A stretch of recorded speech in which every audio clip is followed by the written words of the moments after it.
These aren't the stories your mother told you. No, these are the other stories.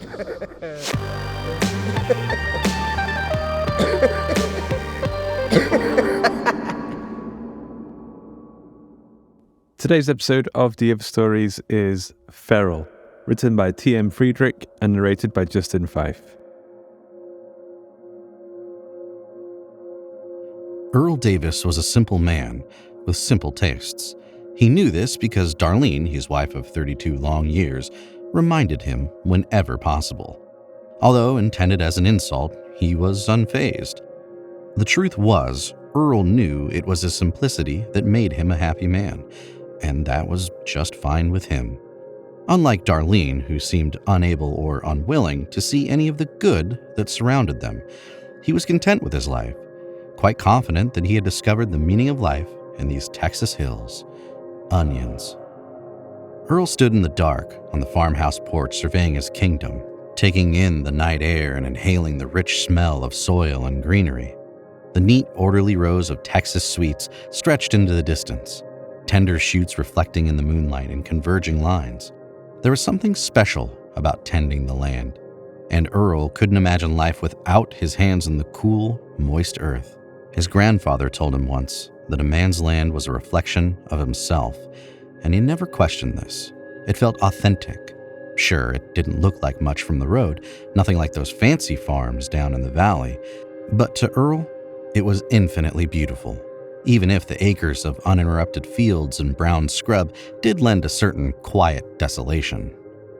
Earl's onions thrived under his ever-watchful and loving care. He shared a strange connection with the plants. They spoke to him, and he listened. The land responded to his heartfelt dedication by earning him repeat first-place finishes at the annual Westover Onion Festival. Earl considered this a personal triumph and liked to think that Darlene was proud of him, even if she didn't say it.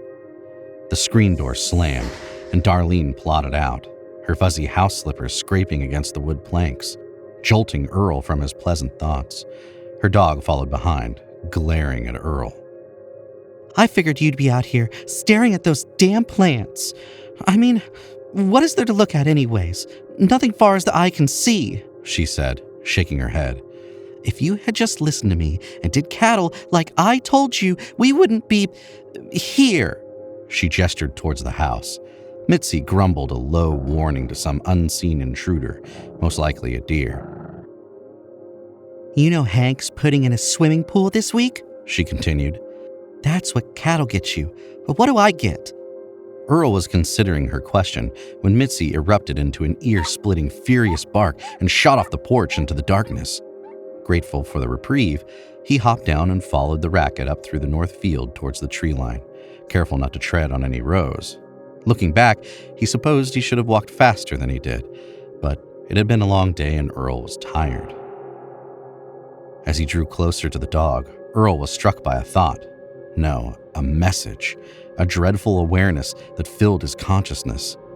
Something was in the woods, watching them, stalking them. Mitzi hugged the ground, vicious growls replaced by quiet whimpers. Earl wanted to scoop her up and run for the house, but he couldn't. Instead, he stood, frozen. A hulking black mass exploded from the underbush, closing the distance between it and the cowering dog in seconds. It towered over Mitzi, its form blotting out any sign of her. Earl's breath caught in his chest as the thing turned to face him, his wife's dog hanging from its mouth, a giant tusk locking the shrieking animal in place. The pitiful cries that pierced Earl's heart were silenced with a few shakes of the boar's massive head. The monster considered him for a moment, snorting and sniffing at the air, before trotting off and disappearing into the shadows. He heard shouting coming from the direction of the house and turned to see a hysterical Darlene running up the hill, arms waving madly, the sinking feeling in his stomach implying that things were fixing to get worse. And so it was that Earl found himself alone in the dark, creeping through the parts of his property he avoided during the day, searching for something he was afraid to find. The hogs had been a sore spot between the couple for some time. Darlene hated them and wanted them gone, going so far as to have giant steel traps erected, an unnecessary expense in Earl's opinion. Sure, they occasionally rooted up the fields and tended to trample things, but they seemed to prefer Dar's flowers over onions, so Earl chose to mind his business with the wild things. They seemed harmless enough, until Mitzi, that is. He felt a twinge of guilt, thinking that perhaps he played a role in Mitzi's death by secretly freeing the animals when he could. Earl knew they didn't belong here, but the truth was, he just wasn't fond of killing. It was nearly midnight when Earl spotted a large group of hogs, called a sounder by the trap guy, at the far end of his property just past the field he leased to Bud Seaver for corn. He watched for a while, straining to see in the dark, searching for the boar. It was hard to tell, but it seemed that this was a group made up of mostly sows and babies, and some older juveniles, but no dog-eating ones. Still, if he brought a good-sized animal home, it would appease Dar's bloodlust and get her off his back for a while. She might even believe that it was the same hog. Yes, this was the chance to show his wife and everyone else that Earl Davis was not a man to be messed with. He was the kind of man who handled his own problems. A man who knew killing was just a part of life out here. A real man. Just thinking about it made him feel taller. He stood up, squared his shoulders, and fired a few shots at the biggest one he could find, although he may or may not have closed his eyes at the last second. The blast triggered a hog explosion, the startled animals squealing and darting in every direction. Some of the smaller ones got trampled in the fray as they blindly ran for cover, taking down anything in their path. One slammed into Earl as it shot past, a heat-seeking pig missile knocking him off his feet and into the dirt. He stood up, checked to see if his arms and legs still work, then brushed himself off, feeling ashamed and a little foolish. He was debating heading home when he noticed the dark, shiny splotches of blood making a trail through the brush. He followed the glittering path along the creek and up the steep shale bank to a pit along the west ridge. He peered over the side, trying to get a glimpse of the animals. He knew they were down there. He heard their panicked squeals, but could only make out the shadowy figures in the pale light. The circular hole, roughly 11 onion rows in diameter, was lined by 7 or 8 feet of perfectly colored limestone and shale. An inky blackness covered the floor, making it appear bottomless. The animals were frantic, and he could tell they were attacking each other by the sounds escaping the earthen maw. As Earl stared into the dark, a low buzzing sound filled his head, like static filled with 1,000 tiny whispers. He remained motionless, holding his breath and straining to hear. The sounds grew louder, surrounding him, vibrating up through his feet. He put his ear to the cool earth and listened, and then he stood and headed back the way he came. Earl climbed the rickety porch steps just before dawn. He sat with his plants, happy for the company. The air was still and heavy, yet the onion fields were alive with movement. It wasn't long before he heard his wife knocking around in the kitchen. He tapped on the window and motioned for her to come outside, grinning in anticipation of this special day. "Did you get it or not?" she said, glaring at him behind crossed arms. "Oh, I got it. Got it trapped," Earl replied, setting the rifle on the chair beside him. "Thought you might like to do the honors, for Mitzi." That was all he had to say. Darlene grabbed some boots, threw a coat over her nightgown, and followed Earl to the ATV. They rode as far as the creek, covering the rocky terrain on foot. All the while, Dar yelling at him for this or that. Earl heard none of it. He focused solely on the whispers. The morning sun shone into the pit, revealing the cavern underneath. Smeared blood and gore covered the floor, with spray extending up the cord sides and dark stripes, droplets clinging to the sheared rock. Most of the hogs were dead, pieces of flesh strewn about the carcasses on the dirt floor. One bloody giant stood in the center of the opening, side ripped open, wide eyes fixed upon them. A low growl came from somewhere, bouncing off the rocks in the underground tomb. Darlene stood facing the pit, her back to Earl as she motioned for the gun. wondering aloud what kind of man needs his wife to do his killing for him. He stood behind her for a moment, her laughter drowned out by the sea of tiny voices, and then he took the butt of the rifle and smashed his wife in the back of the head, sending her over the edge and into the earth. She tumbled down, slamming into the ground with a distinctive snapping sound that turned out to be her right femur. Earl stood on the surface, searching for the slightest movement, his wife's face down and motionless, arms and legs splayed at impossible angles.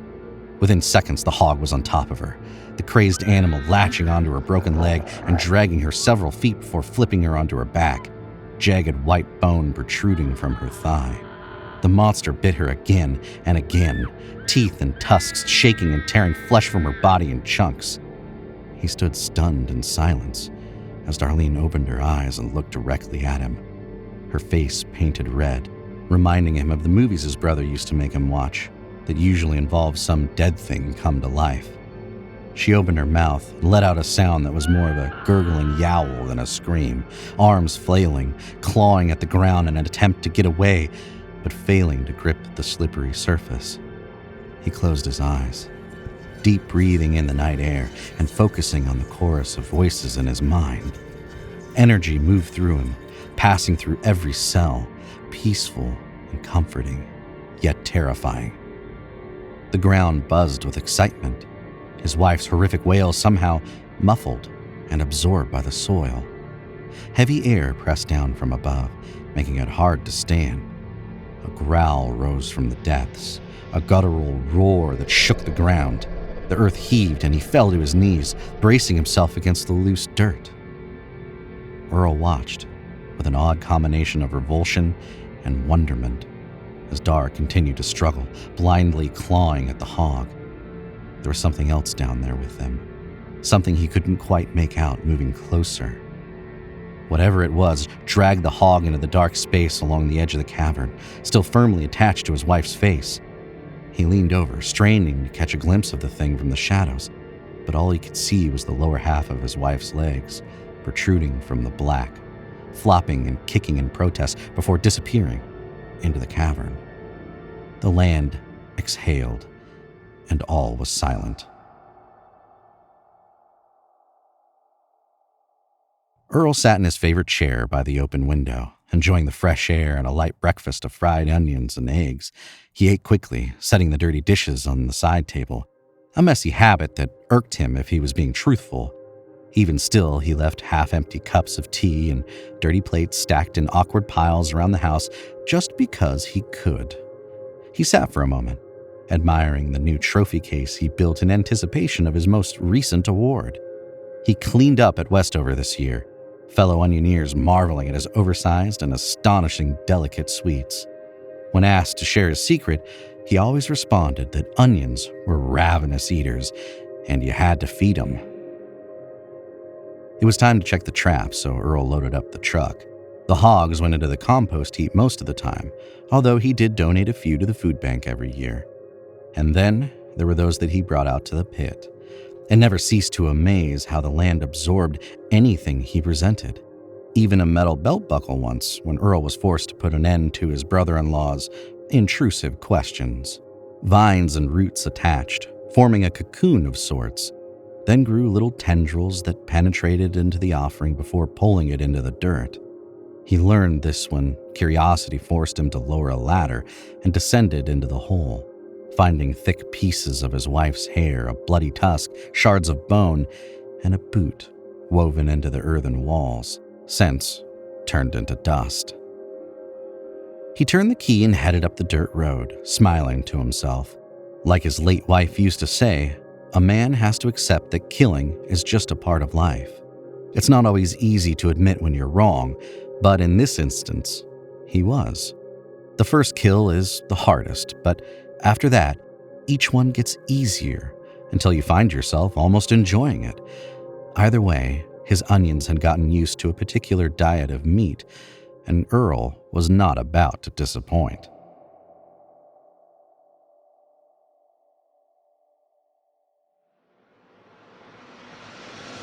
I hope you enjoyed today's episode of The Other Stories. Feral was written by T.M. Friedrich, narrated by Justin Fife, edited by Duncan Muggleton with music by Blair Moon and Tom Robson, and sound effects provided by freesound.org. The episode illustration was provided by Luke Spooner of Carry On House. Quick thanks to our community managers Joshua Boucher and Jasmine Arch, and Carolyn O'Brien for helping with our submission reading, and of course to Ben Errington for painting me like one of his French girls with his social media content brushes. T.M. Friedrich cannot be contacted through conventional methods. She is, in fact, from another dimension.